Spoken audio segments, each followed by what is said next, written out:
হাসপাতালে কিন্তু ডায়াবেটিক কিটোঅ্যাসিডোসিসের রোগী দেখতে পাওয়া যায় এবং এটা সঠিক চিকিৎসা যদি বাই চান্স না হয় তাহলে কিন্তু সে রোগীর মৃত্যু পর্যন্ত হতে পারে। যাই হোক, দেখা যায় যে কোনো ইনফেকশনের পরে সাধারণত এটা দেখা যেতে পারে। আবার অ্যাকুট মায়োকার্ডিয়াল ইনফ্রাকশনের পরে এটা আমরা পাই। আবার দেখা যাচ্ছে যে কোনো কারণে যদি ইনসুলিন নিতে ভুলে যায় বা ইনসুলিন ঠিকমতো না গ্রহণ করে তাহলে হতে পারে। আবার অনেক সময় নিউ অনসেট ডায়াবেটিস অর্থাৎ ডায়াবেটিস ডায়াগনোসিস হলো, দেখা যাচ্ছে একদম এরকম জটিলতা নিয়ে হাসপাতালে হাজির হলো, সেটাও হতে পারে। তাহলে ইনফেকশান একটা ইম্পর্ট্যান্ট কারণ।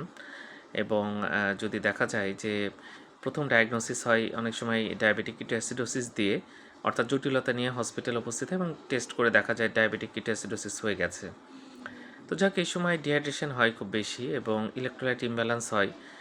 এর সাথে দেখা যায় যে রোগীর খুব দুর্বল লাগে, অনেক সময় অল্টার্ড মেন্টাল স্ট্যাটাস হয় এটা, এবং সিনকপ হতে পারে, রোগী কিছুক্ষণের জন্য অজ্ঞান হয়ে যেতে পারে। এটি কিন্তু ইমার্জেন্সি। ডায়াবেটিস আক্রান্ত রোগীর যদি 11-এর বেশি ডায়াবেটিস পাওয়া যায় এবং রোগীর যদি এরকম উইক লাগে, মাথা ঘোরে এবং অনেক সময় অল্টার্ড মেন্টাল স্ট্যাটাস হয়, মানসিক অবস্থার পরিবর্তন হয়, তাহলে দ্রুত হাসপাতালে নিয়ে যাওয়া উচিত অথবা একজন ভালো ডাক্তারকে দেখানো উচিত। ধন্যবাদ সবাইকে।